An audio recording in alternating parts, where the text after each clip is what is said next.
As you remember, in our last episode, Sparky had just piloted the airship over Munich, and they're ready to land.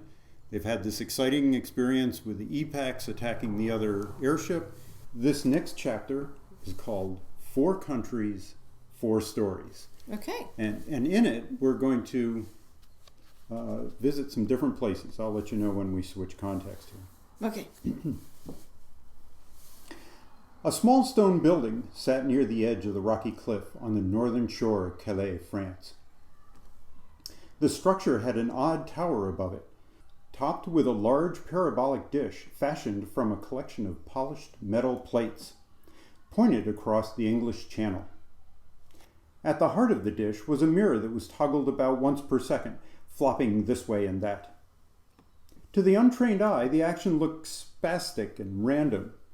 To the 2 engineers within the building, it was the lifeblood of the communication system that reached across the English Channel. Although there had been an unsuccessful attempt to lay a wire telegraph cable across the Straits of Dover the year before, it would be months before it was attempted again, and the Light Telegraph worked properly most of the time. The night was setting in, cold and damp. Although communication during the day was possible, it was slow enough that waiting until the night was commonplace, since the signals, a sequence of momentary flashes of light, could be relayed much more quickly. But the night wasn't starting out well. The mist was coming off the channel, causing the 21 miles to the English shore to be unreachable by their light beam. The engineers grumbled. They were looking at a late night or a long day tomorrow, and that meant sleeping in 1-hour shifts to check on the ongoing conditions. They had a stack of telegrams to relay as quickly as technically possible. Near the bottom of the stack sat a message from Chief Inspector Drake. And now we change context to another place. The first workmen to approach any landing airship were nicknamed line monkeys. And this was as true at the Ludwig-Vorstadt airship landing site as at all other airship ports. These brave men had the very dangerous job of gathering up the lines deployed by the incoming airship, which, if mishandled, would easily wrap around a limb or torso and do grievous harm if the airship shifted as it came under the influence of unpredictable air currents near the ground. Even lighter airships, such as racing ones, would be quick to pivot or come under the effect of a warm bubble of air rising off the airfield, causing a sudden skyward rebound. As the Birkenheer descended, 4 men, quick and strong, grabbed the lines as if they were living vipers, and hand over hand climbed high enough to force their own body weight to help in the airship's descent. Within an instant, they determined that the airship was under control and tossed a lead line off the bow of the airship to the 5th man on the tower assigned to the craft. He quickly secured the rope and threaded it through the winch to tow in the vessel for the remaining feet until it safely docked. Additional lines were dropped and secured.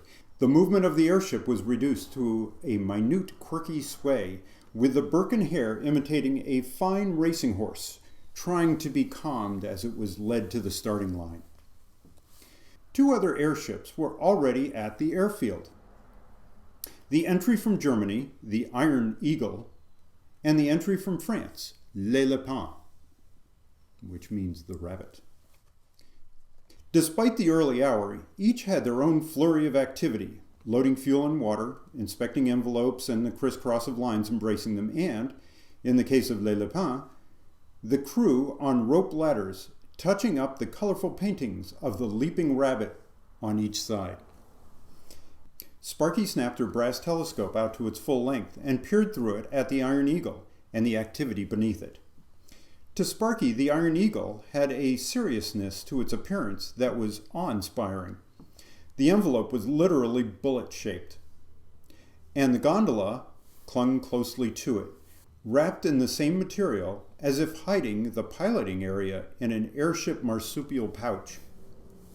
Sparky's competitiveness kicked in.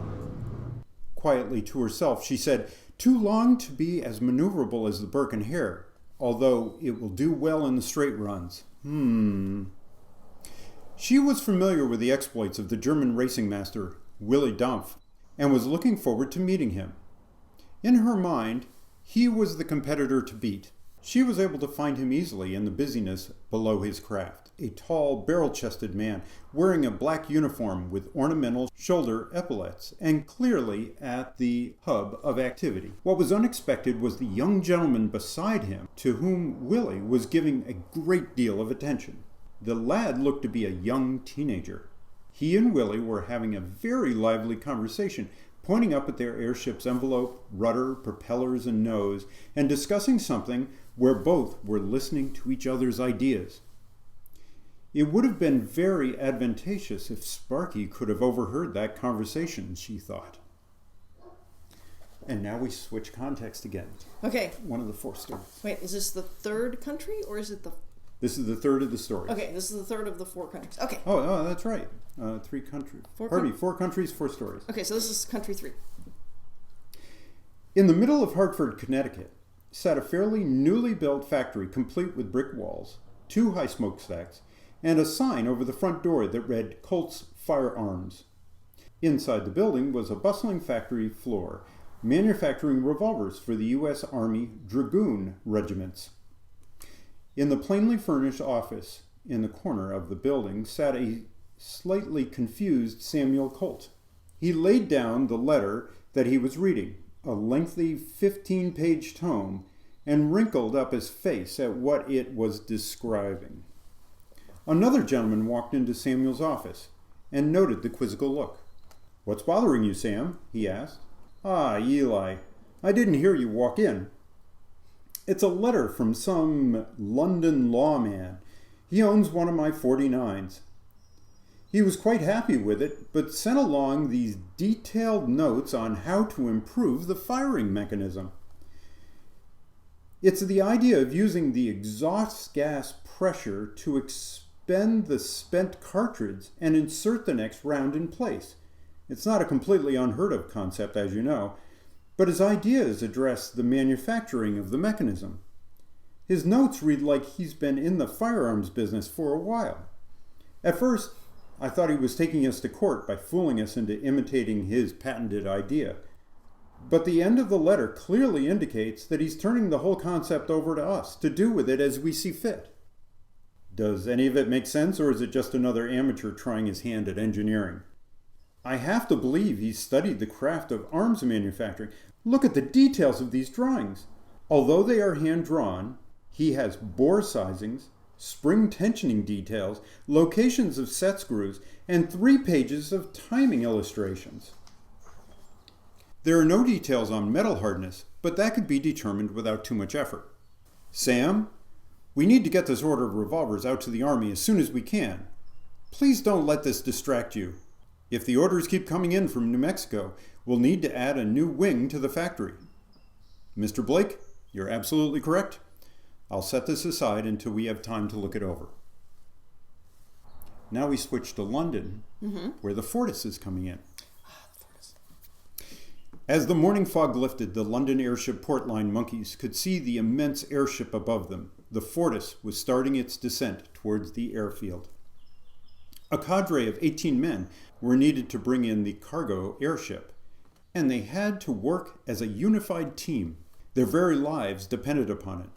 The crew leader started his set of vocalizations that could travel over the airfield. Ho, ho, ga, ho, now! The men rushed in unison to their appointed lines.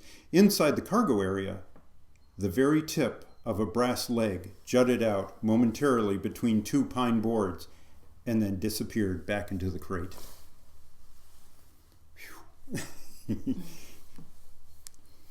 Erasmus, we're switching again. Yes. Erasmus was dressed and prepared to exit his cabin as the Burke and Hare docked. They're coming into Munich. Again, a serious knock came at his door. He recognized it immediately. At the same time he swung the door open, he said, "Good morning, Sergeant Fox." The sergeant fired a welcome directly back. "And a good morning to you, Chief Inspector. Our mission truly starts today. I would like to inventory our weapons and, if I may inquire, the mastery we have over each. I don't want to learn this information when it's too late." Erasmus thought to himself, "I like this chap's forthrightness and his gumption. He'll make a good comrade in arms." And that finishes 4 Countries, 4 Stories. Okay. Although technically it was really only one story. Okay, never mind. Anyway, we hope you've enjoyed this episode of Corona Storytime. We are Drake McTrowell. Thank you for joining us for the Bavarian Airship Regatta.